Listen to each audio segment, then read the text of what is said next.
It's great to have you both here. Thanks for having us. Absolutely. So before we start, I know it's late in the day. Oh, right. So I would like everyone to maybe get up, stand up, everyone stand up.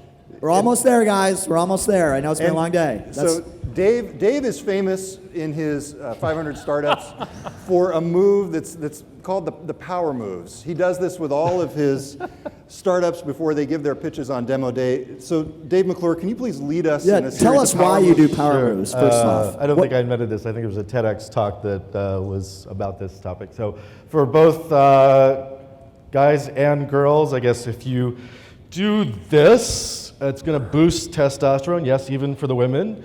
And it's a cheap trick whenever you're speaking on stage. Hold it. Now, ideally, you want to do this for like 2 to 4 minutes before you go speak on stage, because it'll make you feel awesome! And then like you go for some, take up space, like get in front of the person next to you, like take their space. This is my space. No, it's my space. It's all mine. You can't have any. It's all mine. Yes! You feeling it? You feeling it? Are you feeling it? Can you smell what the Rock is cooking? I feel better. That's it. I know.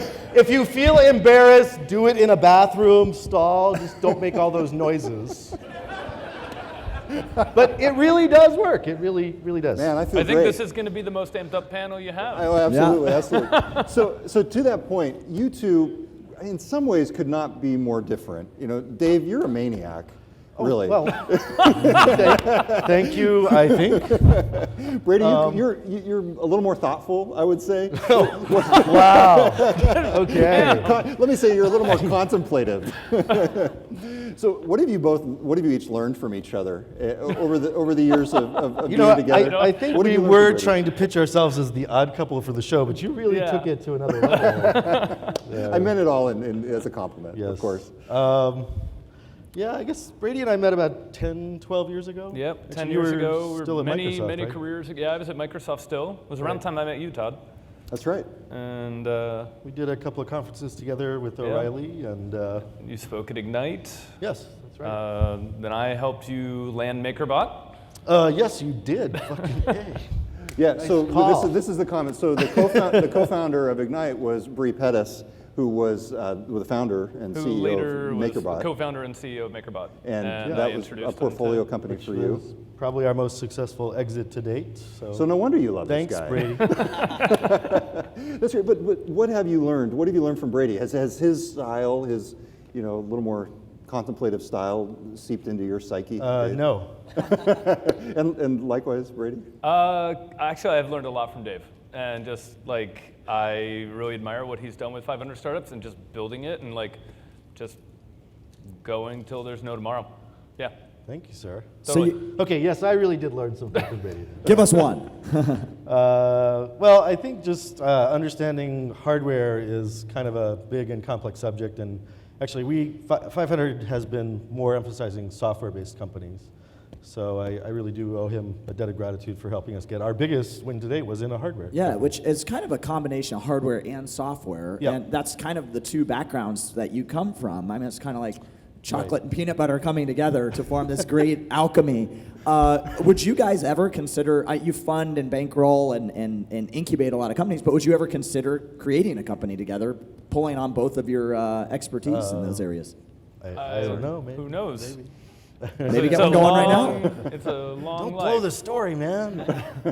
Yeah, well, I Well, I mean, think we've we're been both- working on something together lately. That's right. true. So let's talk about that. So you have a series called $Bazillion Club. You guys poured a lot of time and effort into it. A fuckload of time. Yes. So it had its premiere on Sci-Fi. Tell us about the status of $Bazillion Club. Well, so we did 6 episodes, 3 hardware, 3 software companies, and the pilot was viewed on Sci-Fi. The reviews were good, the numbers weren't there, and so the idea was to take the remaining 5 episodes and see if there's another audience on another network.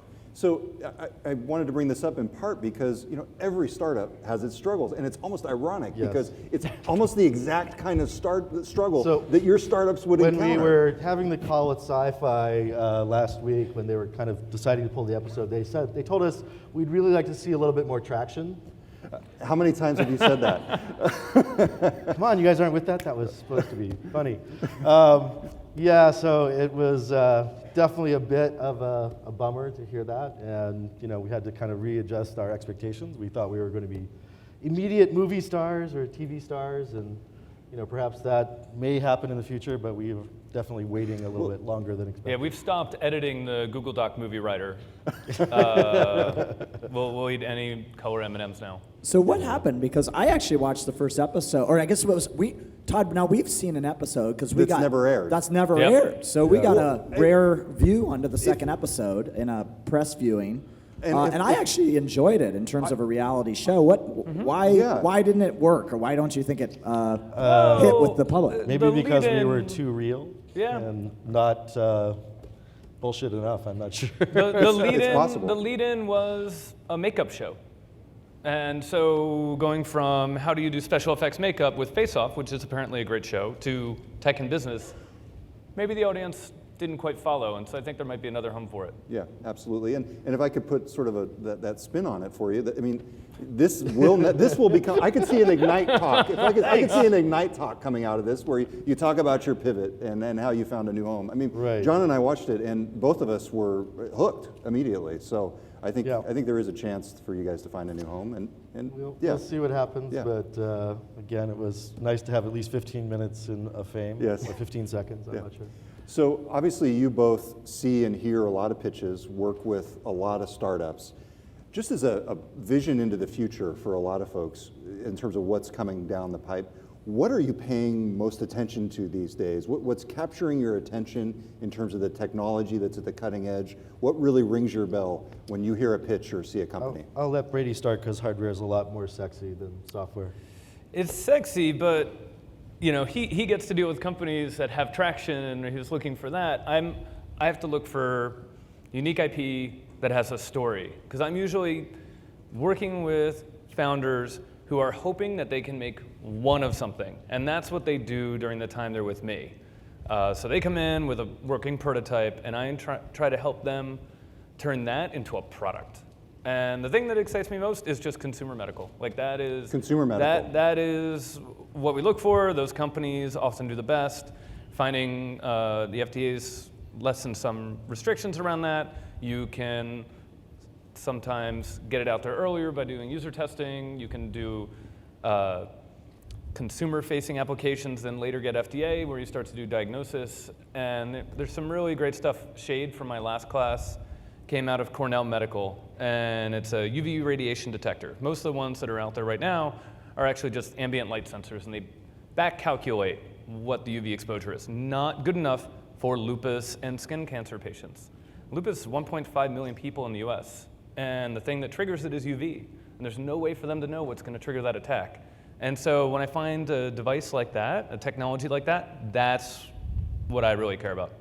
So Dave, what are you looking at? What are the things that are top of mind for you in terms of Unfortunately, ideas? I would say like a lot of our investment thesis is about investing in the things that are pretty unsexy and a lot less over the horizon. I think the current trends in the industry are probably around robotics, augmented reality, virtual reality, drones, genetics, a bunch of things that are really exciting. They're also hugely capital intensive and extremely risky. And a lot of our strategy is really about being not capital intensive and going after stuff that has more identifiable transactional models. So particularly e-commerce, marketplaces, SaaS, relatively straightforward things. But where we want to take risk is doing those in unusual places around the world. So geographically, we're taking a lot of risk in investing in places that people haven't invested before.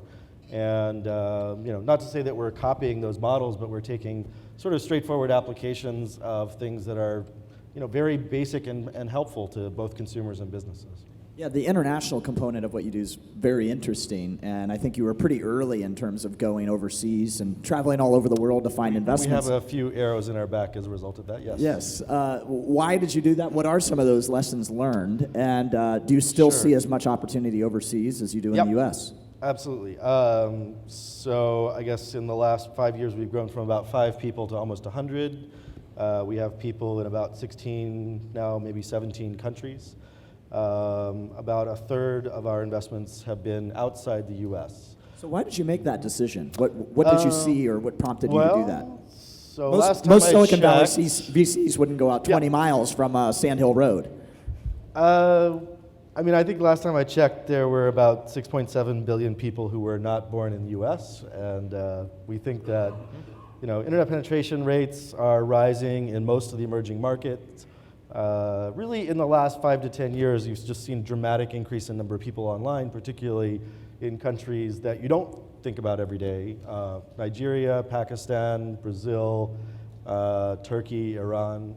A lot of pretty interesting places. That there's going to be huge amounts of growth, huge amounts of consumer spending and business spending, and fortunately for us, most of the lazy-ass bastards on Sand Hill Road don't leave more than 30 miles from where they live. They might go to New York, they might go to New York or LA. Maybe they go to London, but that's about it. And if you look, there's probably 3 billion people in Asia, Southeast Asia, India. And there's a lot of activity going on in China, but the rest of those countries, there hasn't been much. Yeah. On the international front, is there a specific country that you specifically like investing in maybe more than others, or a market that you see that really gets you excited? I mean, you're flying all over to all these places. I'm curious what you see. I mean, I hesitate to pick any one country. I would say probably 2 geographies that are overlooked are Spanish-speaking and Arabic-speaking markets. So if you look at the globe, there's a lot of people who know that China and India either are or are going to be big economies, and lots of people investing there.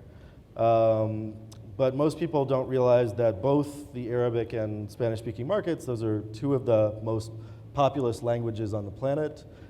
Collectively across the geographies are probably between 100 to 200 million people online, growing to 300 to 500 million in the next few years. And there are just incredibly few services in both of those languages. So we think that those are a really big opportunity. Again, I'm not really competing for those markets with hardly anyone from Silicon Valley. So it's a little bit of a forward bet that's based on demographics. We think it's a pretty easy bet, actually. But a lot of people look at us funny when we talk about going to Saudi Arabia or going to Colombia to make. Yeah, I mean, you are really unique and different in the VC ecosystem because of international. But not only that, it's also, I think, the approach in investing of I think I used the word shotgun approach before, which you took issue with me on that one. But I mean, you've invested in over 1,000 companies. When you say shotgun, it makes it seem not thoughtful the way that I was described. It makes it seem maniacal. As opposed yes, not contemplative. As opposed I think to it's when what I Todd say, highly quantitative strategy, that might make it seem a little bit more thoughtful. So let me do this very basic thought experiment. So according to CB Insights, Series A investors typically find unicorns or billion-dollar outcomes about 1% of the time. And the best VC in the business, which most people acknowledge as Sequoia, does it maybe 5% of the time. So let's say that you're a really good VC and you're discovering unicorns 2% of the time. If you had a portfolio of 30 companies, which is probably the average for a lot of VCs, maybe let's say 40, how often are you going to find a unicorn? Well, 0 or 1 is probably the answer. So I don't think that our strategy is a shotgun approach. I actually think our strategy is a solution for the historically terrible performance of venture capital as an asset class, and what I would consider to be an extremely flawed, accepted but flawed model for investing in venture, which is to say that people pick winners out of 30 to 40 companies. And I think that's fucking bullshit and stupid. And unless you happen to be, Sequoia, Benchmark, or US Venture Partners, Union Square, you have no data to really back up why that strategy should work. And the LPs who invest in those people are fucking stupid idiots also. And so, a strategy of having at least 50 to 100 companies and probably more like 200 to 500, what an interesting number, is actually an extremely logical, scientific, and mathematically sound response to what the traditional industry's investment performance has been. So I take incredible issue with the fact that my strategy is considered gambling or shotgun or not thoughtful when I'm the fucking mathematician in the goddamn room. I take back everything I said. Why haven't others followed the approach then? Because they're stupid. I mean, actually, I don't think that, there's thoughtful people in the industry, even though he's my competitor, Sam Altman and Paul Graham at YC, they have a very large investment pool strategy. Ron Conway at SV Angel, pretty large investment strategy. First round capital, Techstars as well.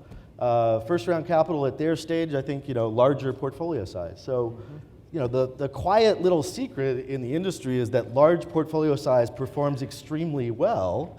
It just so happens that if you concentrate portfolio strategy, similar to when you choose to bet on one number on the roulette wheel and you happen to hit a winner, you look like a genius. But I don't think that, choosing a roulette wheel betting strategy is a thoughtful and financially intellectual investment thesis. There's still billions going into that older, more traditional model of venture capital. Great. What do you think Yes. What do you think is going to happen there? Is it I just think going to they're all gonna continue? look like idiots in 5 to 10 years, or at least 90% of them. 10% of them will get lucky, and maybe 3 to 5% will get lucky on a consistent basis and look smart. But I think that investment model is incredibly flawed, particularly at early stage, and particularly now when it costs a lot less to do experimentation. There's no reason that the default check size should be 5 to 10 million, except that historically that's what it cost to build companies. These days, you can do experimentation on $50,000 to $250,000, even less in other emerging markets, and you don't have to put 5 million until they've actually proven something. Yeah. Todd, do you have a question there? Yeah, 'Cause I well, have a I was- follow-up. I can No, keep no, going keep with Dave going, for a keep going, while. keep going. On that. Earlier today, we heard from Greg Gottesman, a venture partner at Madrona Venture Group, who's now launched a new entity here in Seattle called Pioneer Square Labs, which he's dubbing a startup studio, so trying to take ideas and kind of incubate them and spin them out. Right.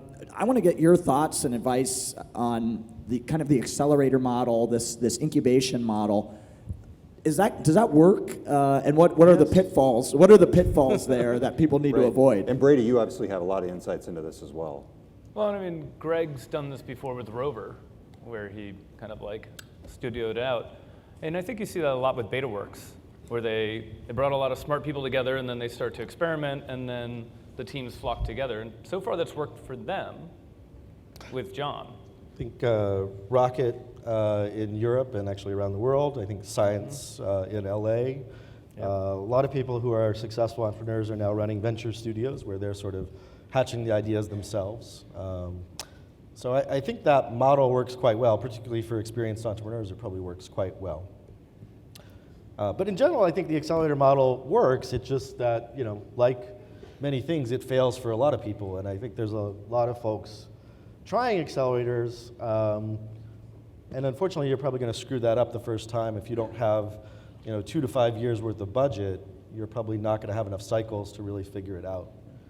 So Brady, you're obviously looking at a lot of hardware startups, and as they apply to the Highway 1 incubator, are there traits that you look for and a composition of the founding team that you can see and say, there's a likelihood of success here, just based on these common characteristics among the founders and what they're going after? I mean, one of the top things we look for, one of the top things that like destroys a company are founder issues and founders departing. So I look for teams that have been together before and have decided to work on something together. Conflict resolution, especially when you're like building something new, is incredibly important. But then also, is there something unique? Like, what is it that they're doing that they're birthing into the world? Why them? Yeah. So as we mentioned earlier, you lived here for many years in Seattle and co-founded the Ignite series. I think you still have a 206 area code on your cell phone. When you look at the Seattle startup ecosystem, having been in the Bay Area startup ecosystem now for a number of years, are there things that you can then identify about Seattle that say, this is what Seattle needs to do better. This is where it's falling short as a startup community. It needs angels. It needs angels. It needs early money.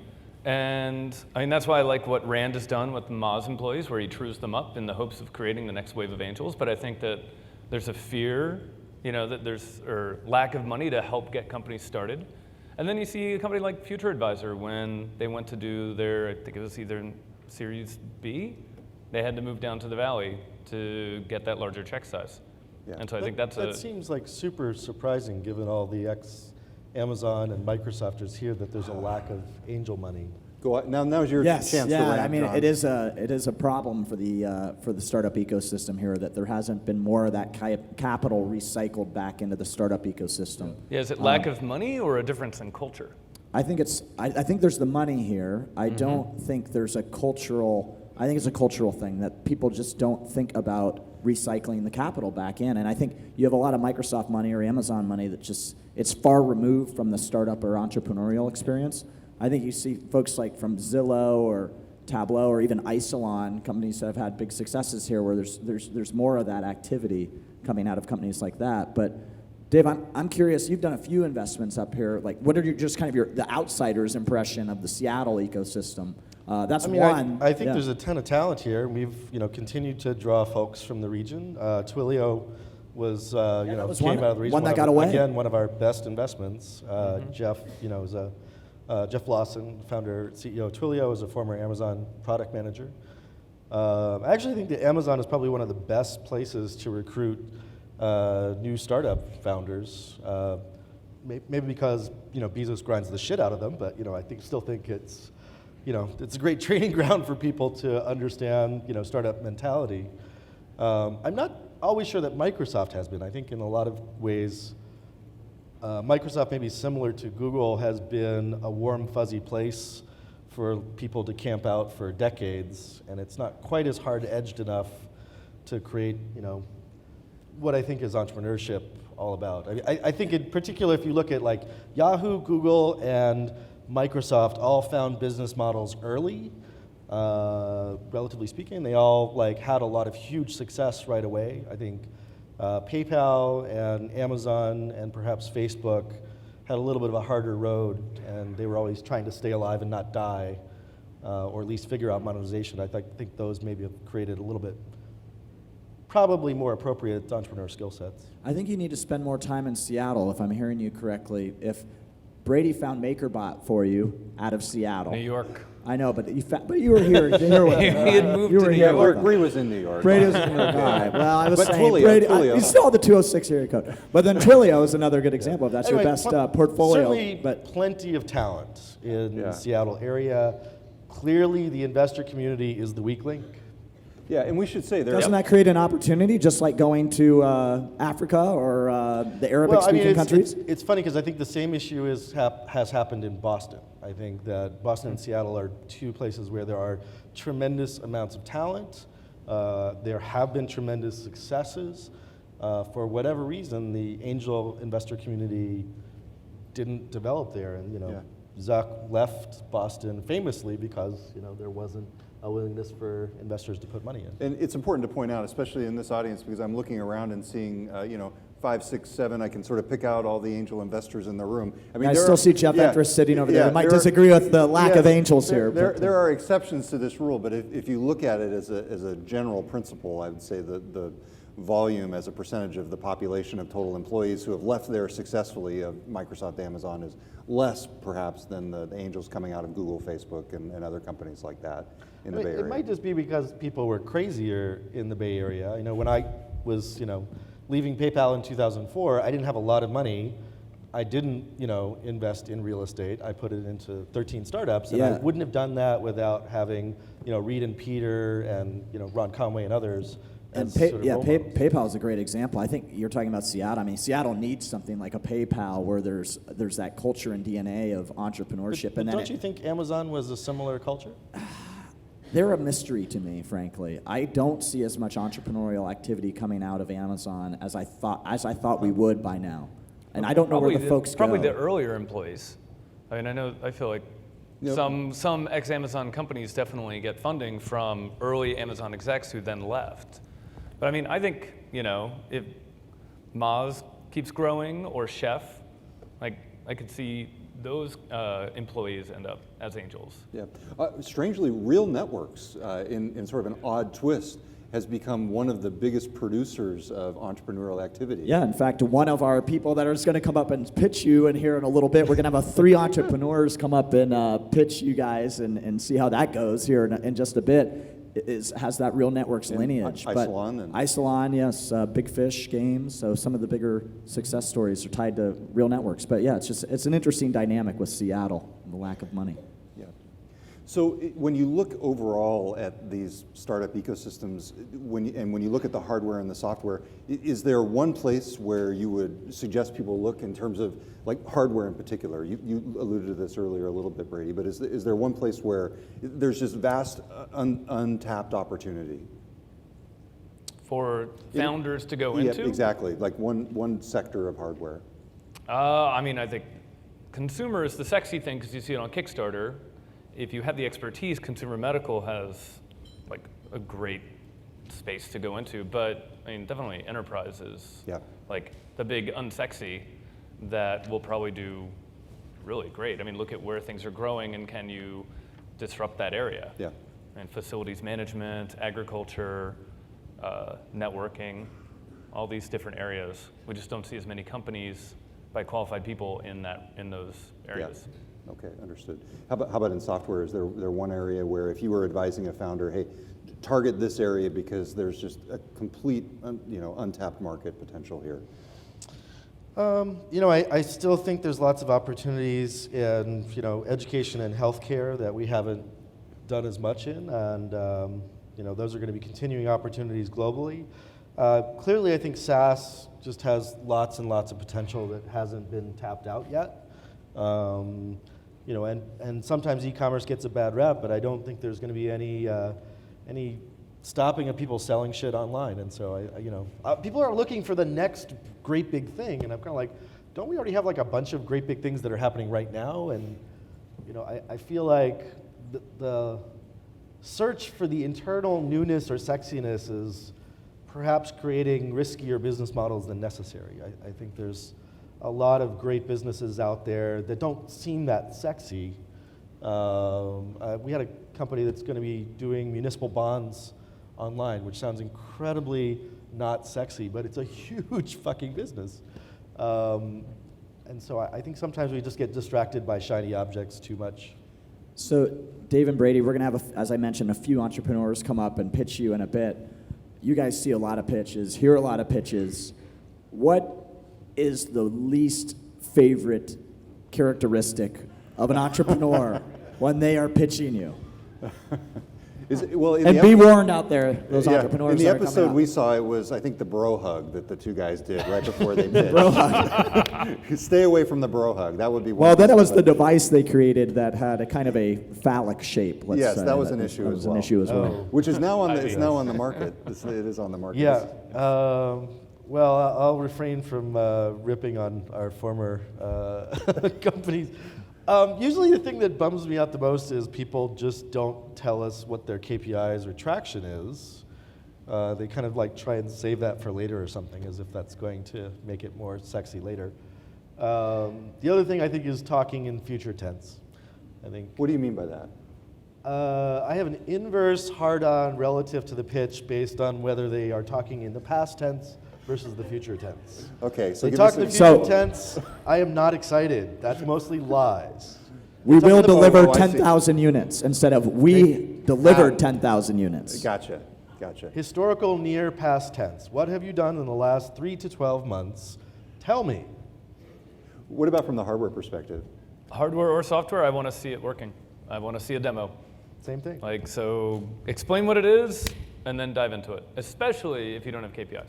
Okay. Like if you are still inventing the thing, then at least show us that you've done it. Well, our three founders coming up, we haven't given them the opportunity to do an actual demo, so they will have that particular handicap as they're pitching in. We should say it's all for fun. It's all monopoly. No money on the line unless you guys want to yeah. put some up there. Yeah, hey, actually, feel free. that's true. It's all real. I mean, you're sitting here with your funds. Yeah. So- Well, we should, before we jump into the pitches, we should probably ask our standard questions. Our And two this- questions. Yeah, and this one we might go on a little bit with these two guys because we can have a good conversation about it. We're asking two set questions of all of our panelists today. The first, we'll just put it out there.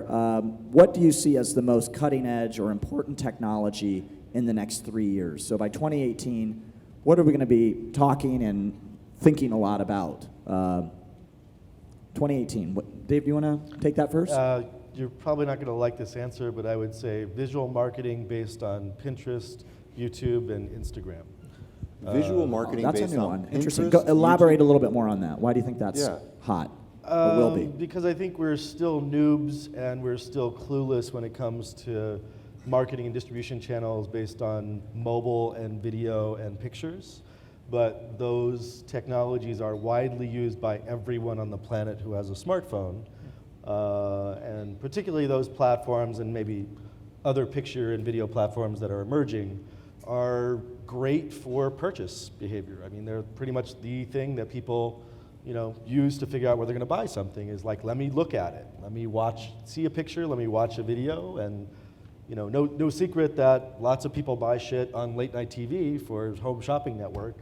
Hopefully we can make that experience a hell of a lot better online, but using pictures and videos to convert buyers is a very, very straightforward application of technology that most entrepreneurs really don't understand that well. So maybe Amazon buys Pinterest. If they have enough money and if Ben wants to sell, but I don't fucking think so. Okay. Yeah. What about you, Brady, on the 2018 question? I think it's going to be something that people don't even realize, but more of the devices in their home will just depend on the network. And without an internet connection, your house will not work. And I think people will then be surprised when their lights stop working if a startup goes out of business. Yeah. And they can be really pissed. Yeah. Yeah, so it's like the internet as utility. It's just, it needs to be ubiquitous and all the devices will depend on it. God help us if Comcast is like powering my home network. When I first moved to San Francisco, it took us 3 months to get Wi-Fi set up, or to get internet set up, because AT&T did not believe that the apartment was residential. And people would come over and be like, oh, your place is it's lovely, it's really nice. We're like, yeah, it kind of sucks. We can't, we have to leave to work.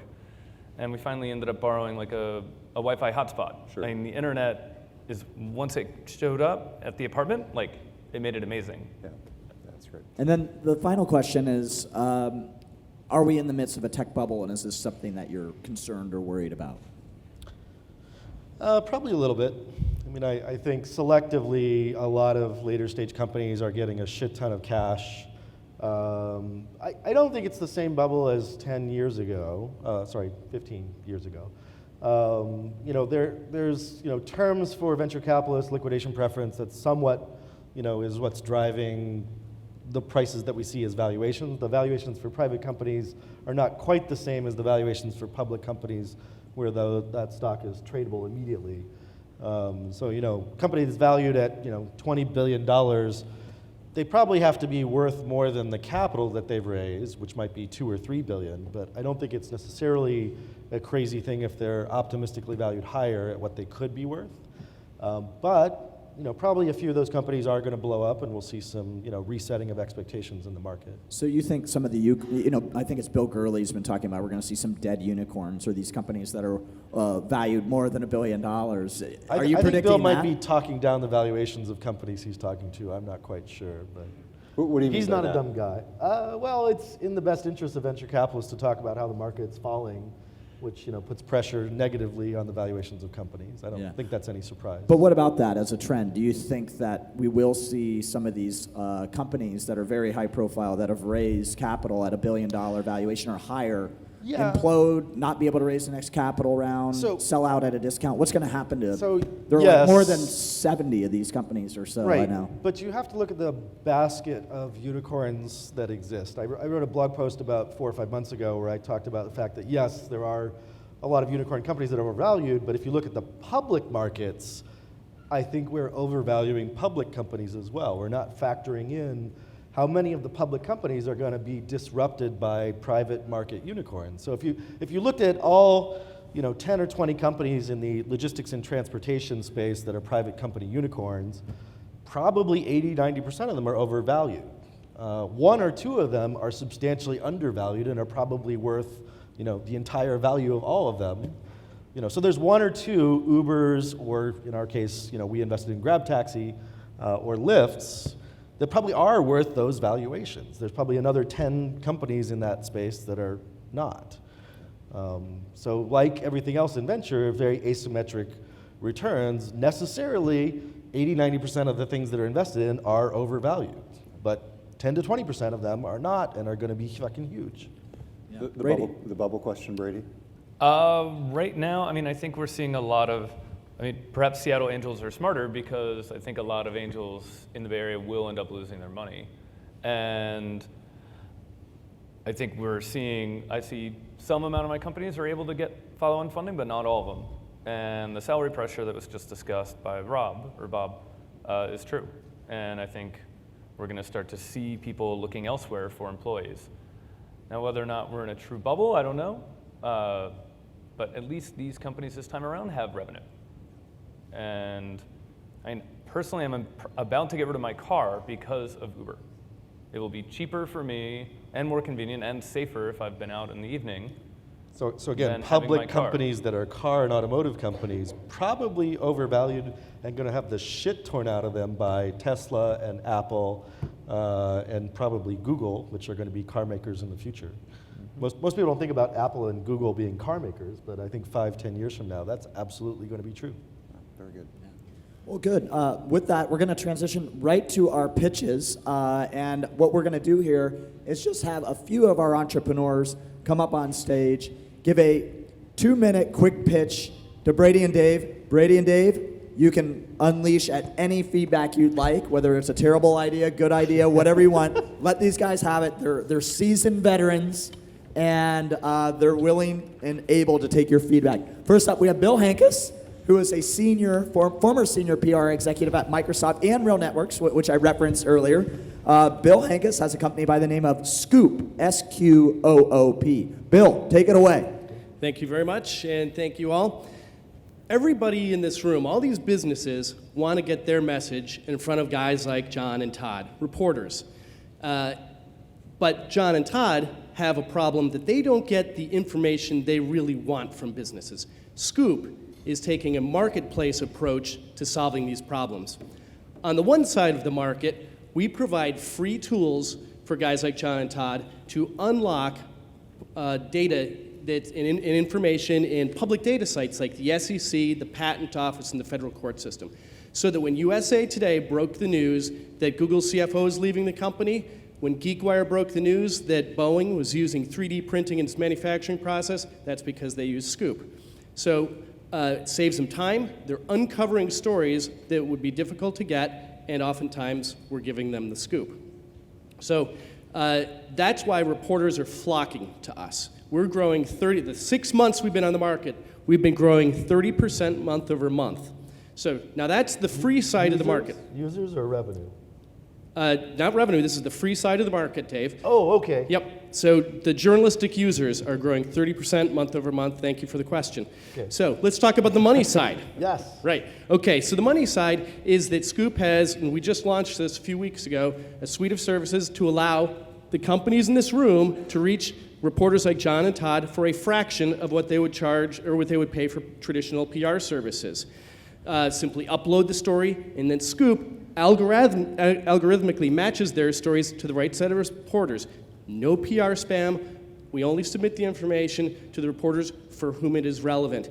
And we just launched it, but the metrics look good already. So our open rate, 100%. Our click-through rate. Your open rate is 100%. Yes, sir. All 3 reporters are opening. It's a lot more than 3. Our Okay. click-through rate, if you don't believe that, and I You can... should really lie to me and say 97.6%. Because when you say 100%, I immediately think It's actually you're... more, it's more than 100%. Because, no, seriously. You can trust me. I used to be in PR. Okay, Yeah. yes. No, it's pass along. It's pass along. But the click-through rate proves it out. We share It's it around our 30% click-through rate. So our business model looks an awful lot like Zillow, where we've got a bunch of free users, these guys, and then people who are willing to pay to reach them. So who's paying? The founders of the companies who want to get their their PR stories Yes, out? these guys are paying. So this is Todd, we're going to Todd start and John getting are spammed. free. This We're is starting to pay get spammed here by pay Bill. to play PR. Well, pay to play implies paid placement. This is pay to get the message in front of these guys, So this is, which is hard. I'm paying you, and you might get it in front of people. No, it's getting in front of them, whether they choose to do anything with it or not. Well, that's the age-old problem in PR. Okay. But half the battle is just getting their interest because they're getting spammed to death. And they don't have enough time in the day. And they're also spending hours every single day trying to get the information, the public information we talked So about. are you connecting them after they've written the story? Before.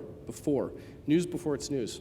So the Google example is a good one. They issued an 8K that Patrick Pichette's leaving the company. I don't think Google needs to pay for PR, though. No, they don't need to pay for PR. I'm using the example of why John and Todd would use it. Okay. Yep. So that's why they're opening that mail. So I get the free service that helps me discover shit. Great. That part, fine. And if you really are growing 30% month over month, that sounds good. Yep. Who pays you, and how much are you making from them right now? Oh, thank you. So our first one was a health tech company based in Bellevue, and they paid us $250 to get our message in front of reporters in technology and healthcare. And the second one is a transportation company. The third one is kind of in the porch space, only for handymen. So we've got a queue of these things. They're all paying us $250. And like I said, the metrics look good. It's still early. I'm not going to exaggerate that part, but they're paying us. Do you mind sharing how much revenue you're making over the last 3 months? Well, we launched it 2 weeks ago. So you launched 2 weeks Yeah, ago. So Okay. nothing. I mean, we haven't invoiced yet even, but these guys are paying us. Okay. Yep. Any other questions? Brady, Dave? Seems useful at those price points compared to a normal PR. So I would say I'd love to hear the story in another 3 to 6 months when you have some more data from the paying side of your business. He did use the past tense. Nice job, Bill. There was some past tense It usage started in off- that. it started off good. That was good. So Thank you very much. But Thank you, dive Bill. into Thank the you for metrics pitching. earlier. Thank you for coming up. Thank you, Bill Hankus of Scoop. Next up, we have Don Pickering. He's a longtime Seattle entrepreneur here in Seattle. You might know him from companies such as Wide Mile and Altrek, the online outdoor retailer. And he's now serving as CEO of Blue Haptics. Don, tell us about Blue Haptics. So Blue Haptics is a spin-out of the Applied Physics Lab at the University of Washington. It was originally surgical robotic software that, at the request of the Navy and the EPA, the Navy was ordered by the EPA to start to clean up the bombs and munitions that are littered on lake bottoms and sea floors. They realized this technology could be applied for object recognition and remediation of those bombs.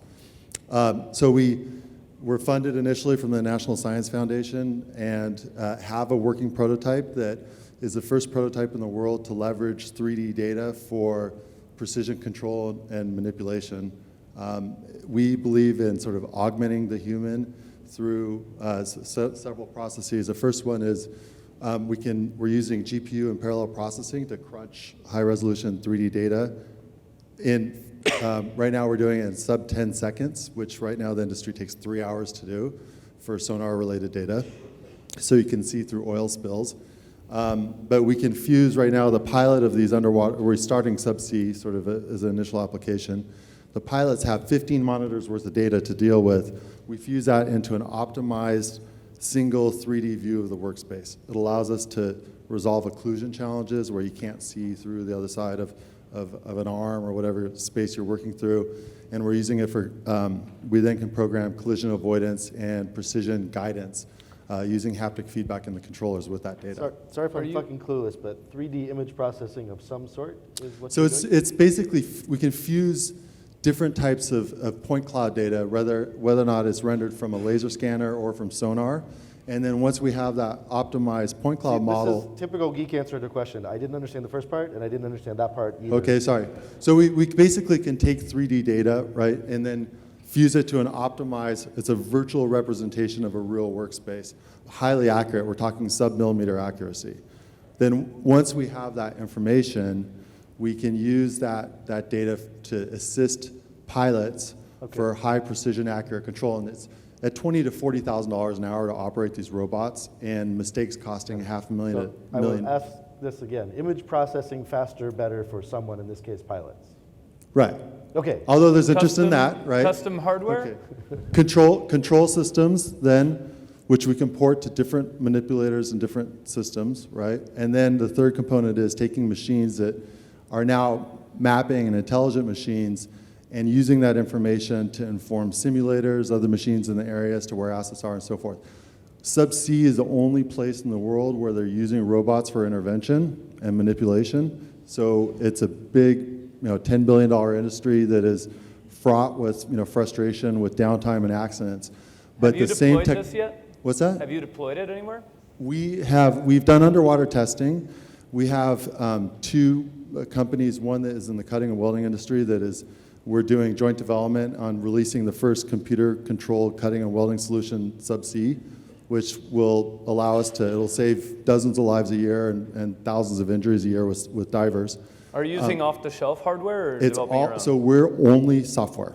Okay. So So but what's interesting is how many cameras, measuring devices do you need? we can fuse multiple cameras, multiple sensors. It doesn't really matter. And so, but what's interesting is the platform is extensible to obviously aerial drones, terrestrial drones, space, all kinds of other areas that right now for the next 1 to 5 years, there is no commercial market to really stand up a company and make that viable. So we're cutting our teeth subsea, and we're partnering with this company that makes a welding and cutting solution, and also another company, we haven't announced a partnership yet, we're still working out the final details, where they're funding our development for the next 6 months and then putting our technology on their robots, which are $4 to $6 million, up to $20 million robots, and running benchmark studies that they're funding so that we can show the efficiency gains. We think it's about a 20 to 30% efficiency gain across the board, and again, at $40,000 an hour for these for that. So to Brady- operate the robots, that's pretty big. Brady, any thoughts on this? This is kind of parallels with some of your Oh, yeah. your world. I mean, What- it sounds pretty fucking awesome. I'm glad that you are. I mean, the number one thing that most hardware companies, and you guys are kind of in that space, is they don't go to customers. So I'm glad that you're deploying with a customer to really build up the technology. I think it'll be really interesting when you start taking it into other industries. Yeah, I mean, basically, the legacy of robots is mechanical legacy. Yeah. And software is the glue that can take the sensor data and make sense of it, and then enable those robots to be operated more efficiently and more safely. Cool. Well, let's hear for Don Pickering of Blue Haptics. Thank you, Don. Thanks, Don. Next up, we have Ari Yu. She is the CEO of GiftStarter. Ari, come on up. Give us your best pitch for Dave and Brady. So should we just go? I want to see where this goes. Okay, all right. I want to see where this goes. Check, check. All right, cool. So, hello, my name again is Ari. Our company is GiftStarter. We're a destination for consumers to be able to afford anything via collaboratively gifting using our flexible, partial payments platform. The average baby gift size is $35 in a $50 billion a year business. So let me tell you a quick story. Like many first-time moms out there. I would have thought that an investor would have told you to go for KPIs first. What's your traction? 50% month-over-month growth Okay, so since our launch in May. tell the backstory. Tell the backstory. Back to the story. Dave's, what's 500 going on? Startups is already investor in GiftStarter. So 500 Startups is already an investor in GiftStarter. However, we haven't necessarily got to pitch practice yet. So. All right, so the Good, KPIs. good busting of the chops there, Brady. Since May, we've had 50% month-over-month growth. All right. Yeah. In users or revenue? Gifts. Revenue. Traction? Revenue and Okay. gifts. Great. Actually, revenue is bigger. Great. So, quick story on that is like many first-time moms out there, I would like an $800 baby stroller car seats combo. But most people can't afford that, even with a registry. So, GiftStarter can help you do that. We make that you be able to break it into affordable pieces. So you can break it into $5 chunks or $25 chunks. Your friends and family can come in and buy 1 piece or 10 pieces. Once it's completely funded, we send you the gift and a handmade card. So, keep going. So, numbers. Like I said before, 50% month-over-month growth in gifts. Our average gift size is $397. Customer acquisition cost, $11 paid. Lifetime value, $160. And actually, this month, we will be hitting $10,000 in gross transactions for the first time. So a very big milestone for our company. Myself, I have 15 years in IT implementation and leadership experience working with clients like Google and Microsoft and Expedia. My team of 4 is also with Joel Serino, who leads our product and growth. And he has over 15 years of experience as an entrepreneur in residence and growth hacker and founder. And together, we are here to revolutionize gifting through social commerce. And now people can afford anything together with GiftStarter. Yeah. So Dave, based on that pitch, would you invest? I guess you already have. But, Well, someone on my team did, so I Yes. guess the answer should be yes. One thing I will say is when he said, he kind of paused and you kept pitching, you should have stopped there. I should have stopped? I think he gave you the opportunity to give you more leash to hang yourself, and you did. Okay. And I think you should have, the first part of the pitch was fine. A question on revenue, you said $10,000 in gross transaction volume. What's your take rate on that transaction? Today it's 12%. 12%, okay. Yeah. So But the your bus- revenue is $1,200 a month currently, right? Currently, Yeah, but okay. growing, yes. 50% month over month, okay. Yeah. All right. So what I was going to say, and journalists hear a lot of pitches too. We listen to them for different reasons than investors do. And I don't know if this is a tip out there for companies, but I'm not the smartest guy in the world. So you need to tell me something that I understand and put your company in the context of that thing that I understand. And it only takes Wait, 3. you're telling her you want her to understand her pitch, and the guy before us, you understood perfectly? Oh, no. Absolutely. I think that was a common thread between the two. I had a hard time grasping initially exactly what they were talking about. So in your case, I think the first 3 words out of your mouth whenever you're pitching anybody should be crowdfunding for gifts. I mean, then I'm like, okay, I get it. Tell me the rest. I don't didn't know. get that from the I beginning. kind of figured out what she was doing from the name. Okay. Gift starter. So again, I'm a dumb journalist. You got to hit me over the head with it. So Perry Chen might have something to say about that. Yeah. but- yes. So at any rate, but now that I get it, I get it. Cool. Okay. Cool. I think if that growth rate holds up, you're going to be a really fucking big business. But I might agree with kind of getting a little bit quicker across on the crowdfunding for baby sites. How are you different than other crowdfunding sites? Well, number 1, we actually deliver a gift. Other crowdfunding sites give you payment into your PayPal or Amazon payments account, which is meh. Okay. That's great. Well, good. Well, hey, let's hear it for all 3 of our entrepreneurs. It's not easy coming up here. Thank you, Ari, Don, and Bill Hankus. And it's been a great day today. We're about ready to go out to the opening party, but before we do that, I think we got Liquid Planner serving a beer on our way out, and I know you want to rush and get that. But Todd, treasure trunk. Yes. So Give us an update on the treasure so, trunk. So I think all the treasure trunk might be gone at this point, but just in case you were wondering what the actual puzzle was, this was it. And I dropped a giant hint in the middle of the AI panel. I don't know how many of you caught that, but that was it. So that's the solution. And we should say, Brady Forrest and Dave McClure, thank you very much Yes, for let's being hear it here. for Brady This has Forrest been and awesome. Dave. So, a couple housekeeping items. We'll just keep you on here before we go. The opening night party is at Sullivan's Steakhouse. Everybody here is invited. We got tons of beer, food, cocktails, some fun arcade games over there. We're going retro style. That's going to be tons of fun. An update on Geeks Give Back. I just got a note passed to me. Today we raised $24,000 to kick things off, which is fantastic. Everyone from Chef to Wilson Cincini, Pick Monkey, New Tech Seattle, Moz, several individuals were donating today. Let's keep it going. And of course, Gary Rubens is matching dollar for dollar. So that puts us at $50,000 with the match by the state. We're at $100,000 that we raised today for Geeks Give Back, which supports STEM education, which is amazing, really, when you think about it.